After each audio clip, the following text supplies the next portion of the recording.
So one of the things they tell you in seminary is the minister's job is to comfort the afflicted. And there's another part. You know what that is? Afflict the comfortable. So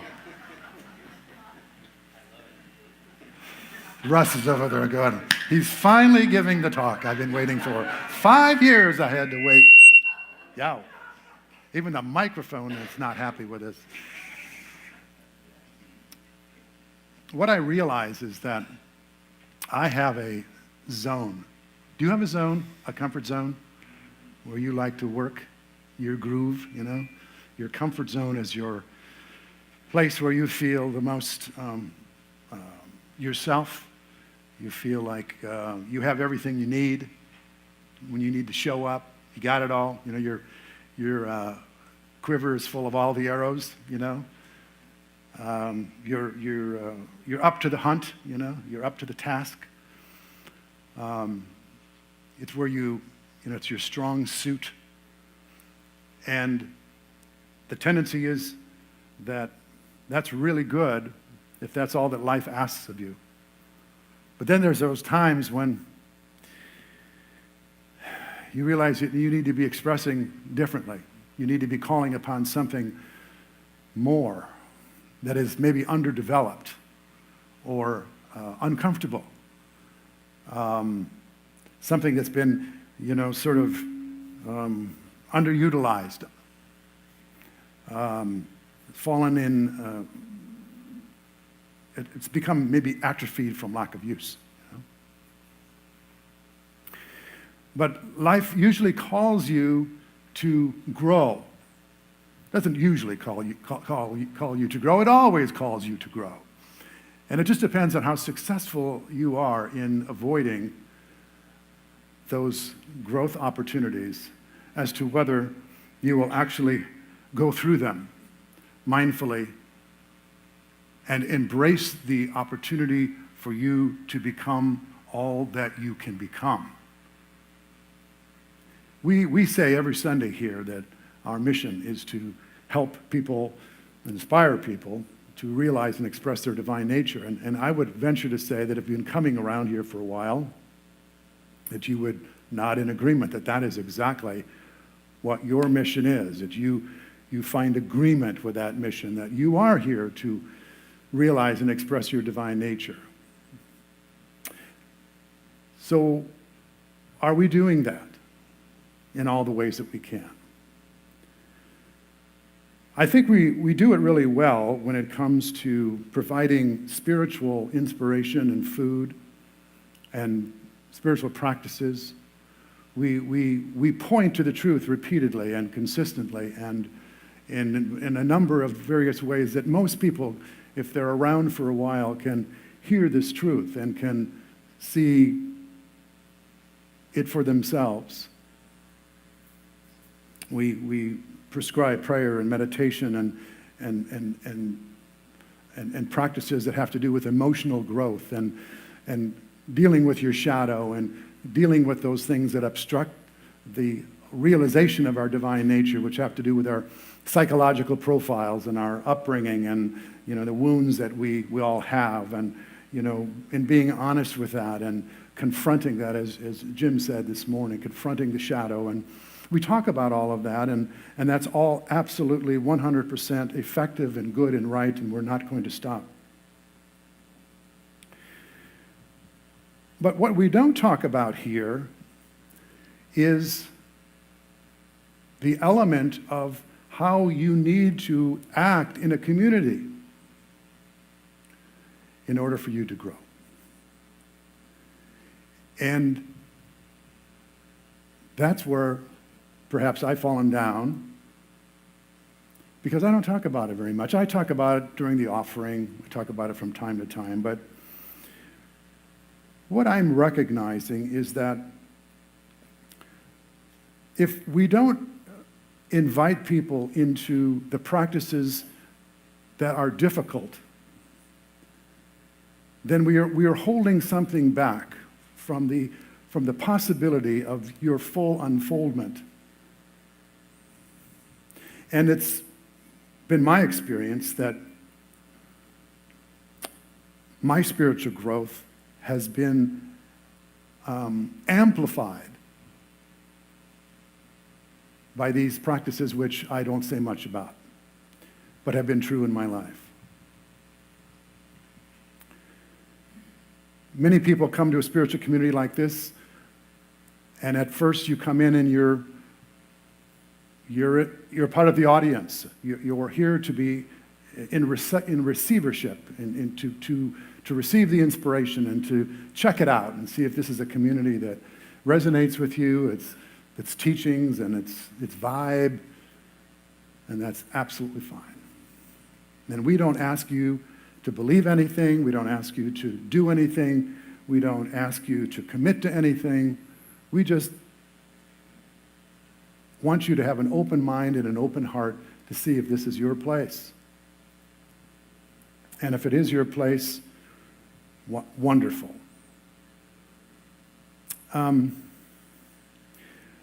But if it remains a passive activity for you, you are not going to grow.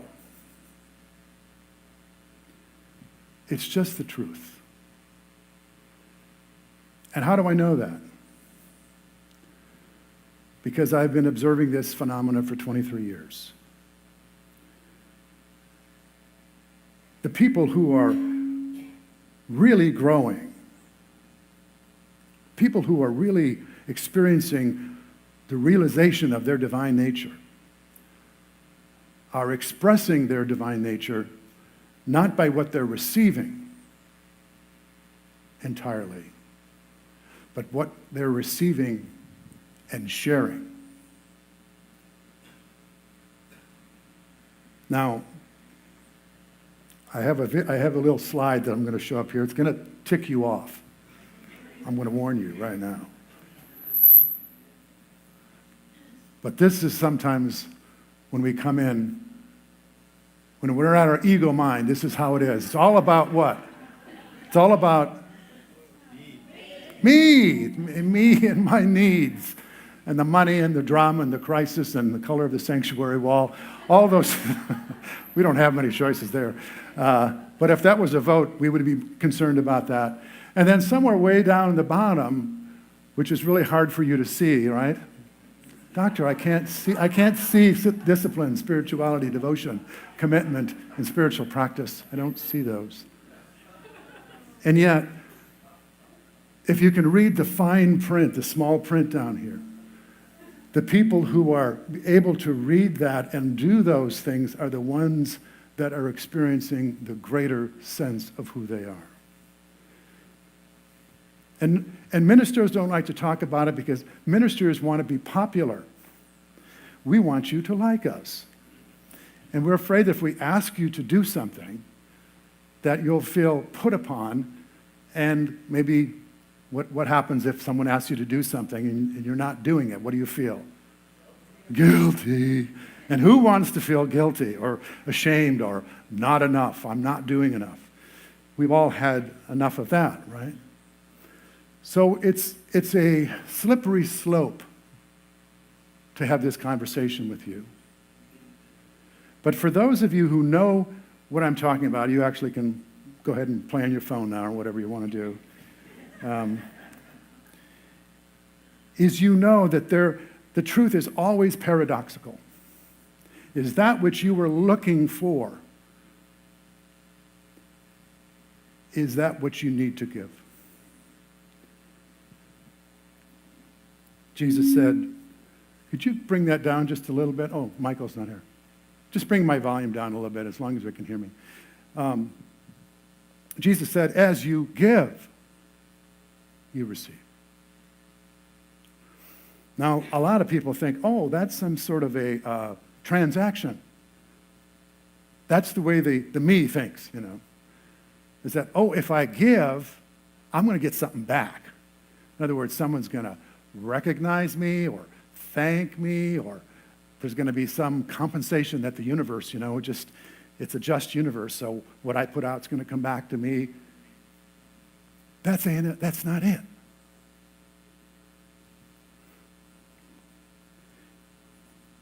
It is when I am giving from a place of love and compassion and care, then what grows in me is my sense of who I am.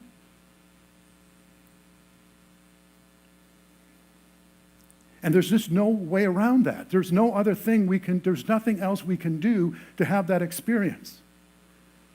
We can't study our way to that kind of expansion of our being. We can't meditate our way to it. We can't go to one more workshop or read one more book about how to be more spiritual to have that experience. And those of you who know this already, you know what I'm talking about. People like, I'm going to mention some names here. This guy in the front row, Dr. Jim, Russ Chafin, and our board members who are here today, are people who don't express their divine nature in service to this community for entirely selfless reasons. Well, let me correct that. They are selfless reasons with a small s. The small s being the ego. The way we grow the self, the true self, the spiritual self, is by giving of our self in a way that allows us to let go of our need to get anything back. Because then it taps into that part of us that is self-congratulatory, that is self-affirming, that is self-healing, that is self-loving. And all of those qualities are not found when we are in receivership, when we're waiting for someone to give us more, and the church needs to give me more, and people need to give me more, and my brother-in-law needs to be more. All of the egoic notions of how I will be better will constantly rob us of this experience of our wholeness and our self-worth. Until the day comes when you take this invitation. And I'm not saying you have to do it here. Many of you don't, probably. Many of you do somewhere else. You're in service or you're giving, and you know what I'm talking about. But it's important for us that are on the spiritual path to know that these are the ways that we grow. And if we don't do this, if we don't give selflessly, if we don't serve in some way, we will never know the full capacity of our spiritual nature. It's paradoxical. And sometimes it bumps us right up against, that part of us that's in resistance. We want to stay comfortable, and says, I had a friend when I was in college, and then he got out of college, and he was making tons of money and very successful, and we were talking about charities and giving, and he said, when I have $1 million, then I will start giving. And I met him years later, and he was pushed that number out. See, it was that sense of not enough was being fed by his lack of willingness to give from a place of generosity, which would have put him in the consciousness of abundance. And that's the paradox. And I know that those of you who know this, I'm not speaking to you. But this community can be so much more for you if you see it as a crucible for your spiritual growth, not just as a place to come and receive inspiration on Sunday. When we invite you into service, we don't invite you into service because the church needs your help. That is a given that we can use your help. But it would be disingenuous for us for that to be our reason for asking you to do it when our mission is to help you realize and express your divine nature. So our invitation to you must match up with our mission, or we are being a fraud by saying our mission is to help you realize and express your divine nature. So if the invitation to you is to participate and to serve and to give does not expand your sense of being, then that is your growing edge. That is your opportunity that you can say yes to and move yourself into this sense of being that may be under the radar of your current awareness.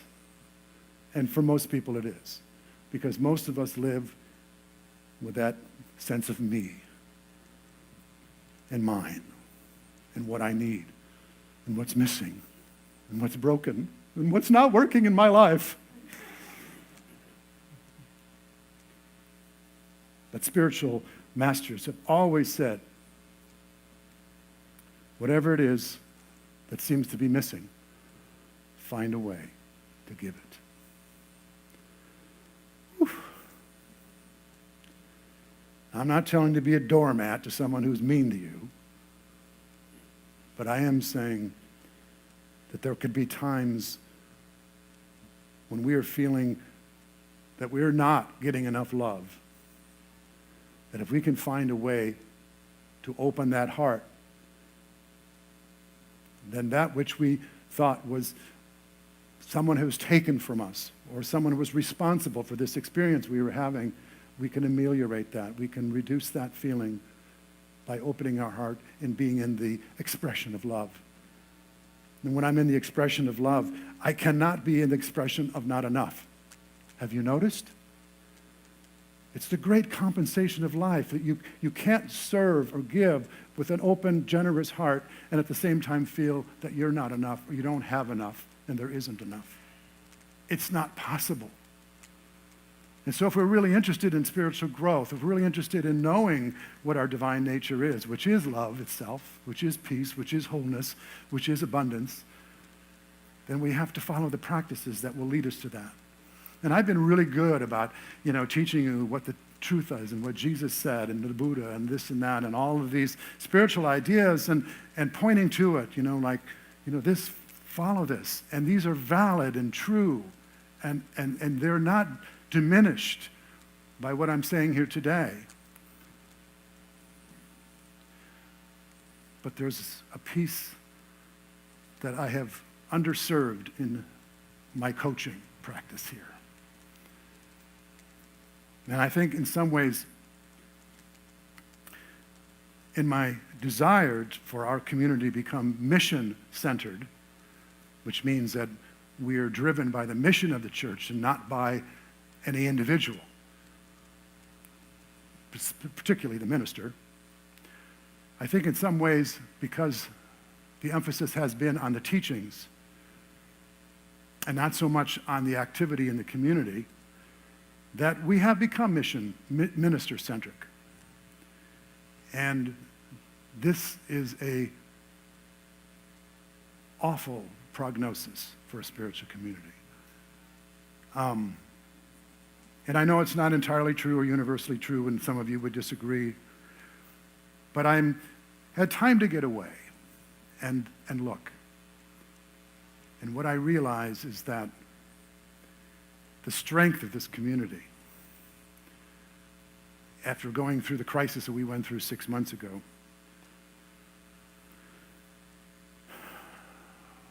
was in the bonds, the commitments, and the people who knew that it was not about the minister. People who knew that their spiritual growth and development had to do with how they showed up in the community, and that the well-being of the community would have to do with how they showed up in the community. It wasn't just about who was giving the lesson on Sunday. We need to engage that consciousness here.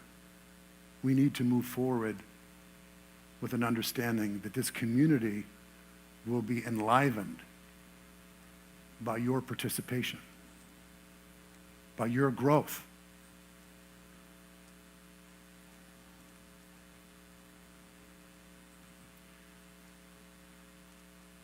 That if there was no one standing up here, the community would thrive. Because it wouldn't look in one direction for its inspiration, its source. It would realize that each one of us is a cell in the body of God. And the health of that cell will determine the health of the body. And if the cell, it becomes dependent upon a substance, for example, that's not a healthy body. But if there is a vitality in the body shared by every cell and provided by the contribution of each cell's contribution to the whole, then it can withstand all kinds of challenge.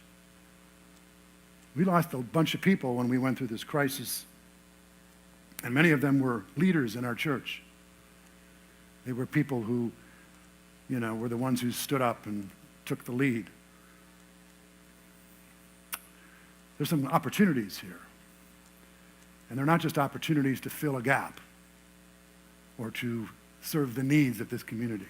If that was the case, I would be disingenuous to say that our mission is to help you realize and express your divine nature.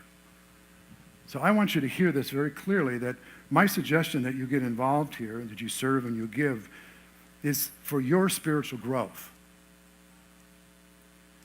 If that's not your experience, then come, let's talk. Or talk to people who experience it is, such as those who I have mentioned. And talk to a board member. Talk to people who have been in service here for years. How they consistently are enlivened by their service.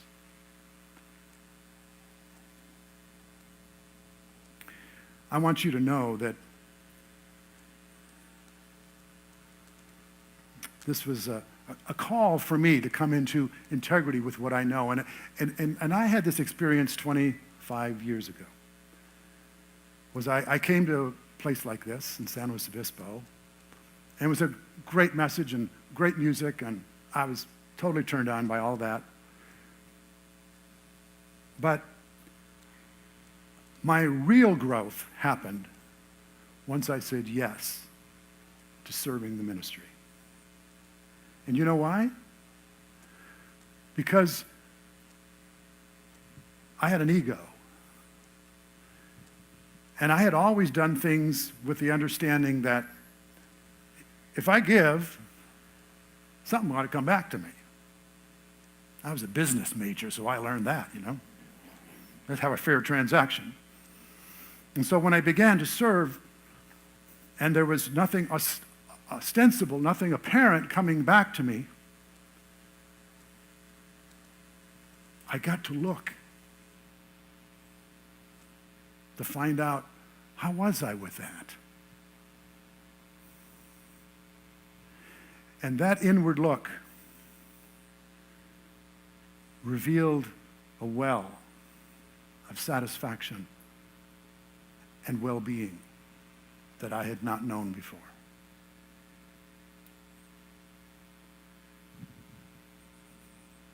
If we're going to grow into who we really are, we may have to cross some unfamiliar ground. We may have to go into the wilderness that is unfamiliar to us. It's always been true of spiritual growth. You don't go into any new ground spiritually that's familiar to you. It's always unfamiliar. The Israelites coming out of Egypt had to go through the wilderness. And it's in the wilderness that they became a nation with a covenant and with a purpose. It wasn't in the promised land.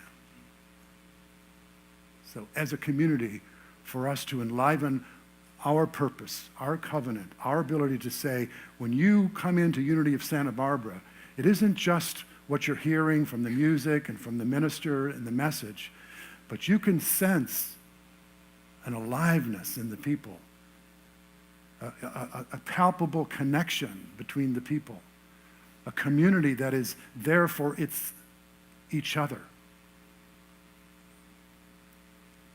That is a model of spiritual community that I want to be a part of, that I want to help coach and grow and encourage. 9 out of 10 spiritual communities are on the decline. That's the factual truth. The reason they are is because they're no longer relevant. And one way to become irrelevant as a spiritual community is to rely upon the spiritual inspiration delivered on a Sunday morning to be the some substance of the value to the people who come.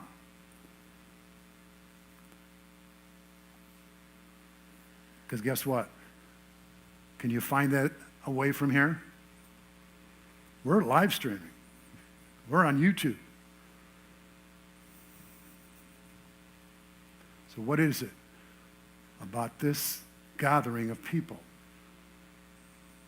that represents an opportunity for us to find a unique value in this community that cannot be experienced anywhere else? And then what is your invitation? What is your opportunity to be a part of that? Not for somebody else's well-being, because that is going to be an automatic, but for your own spiritual growth.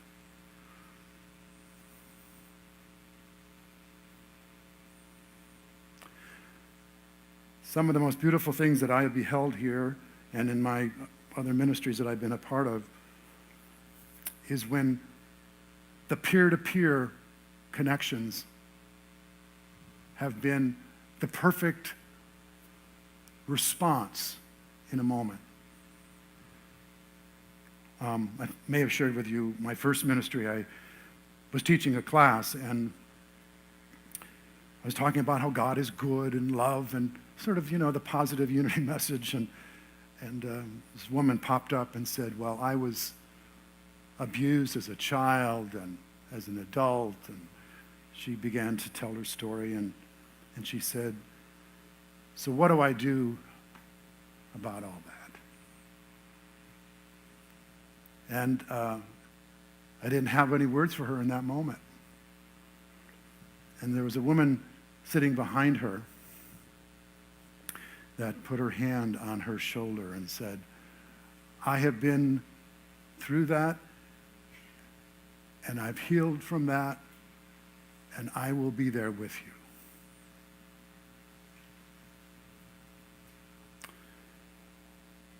Many people in this room have been through things that other people are still struggling with. People have gone through the loss of loved ones and cancer and divorce and bankruptcy and all of the challenges of life. We can be resources for each other. There is a divine connection process that takes place that if you enroll and engage and say, how can I be here? How can I be of service to this community? That Spirit will put you in touch with somebody else that will be blessed by your life, your experience, what you've been through. There's no technology that can provide that. There's no artificial intelligence. There's no artificial heart. There is nothing that can take the place of the heart-to-heart, compassionate connection between people that can only happen in a spiritual community. I know for some of you, and I've heard you say, that this is your extended family. Some of you don't have much nuclear family or much nuclear family alive still or close by. What an awesome opportunity we have to be a blessing to each other and to grow spiritually at the same time. All I'm asking is you ask yourself, what is my growing edge? And how does that involve getting involved, serving, and giving? Not because we need you to. The day we say we need you to do that for our survival is the day we've lost our vision, our mission, and we don't deserve to exist. What I know is that if we are all called and authentically living from that place of what we're here to give and to serve, that will be enough, that all needs will be met. Just by doing knowing who we are, expanding who we are in our service, in our giving, and doing the best we can in this moment.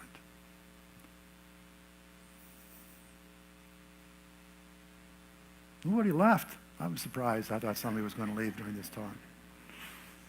So, where we go from here has a lot to do with you.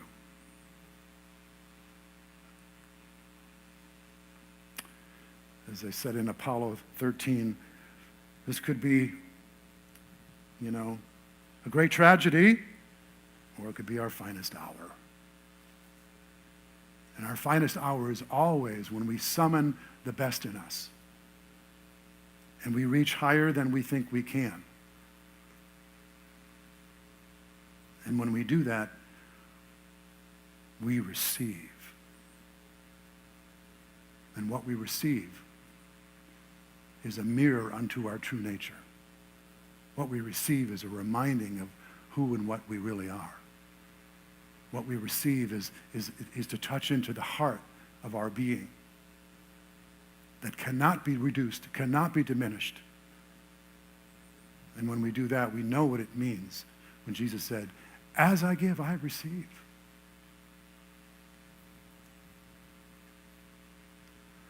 I hope nobody feels guilty. That would not have been the intention of this talk.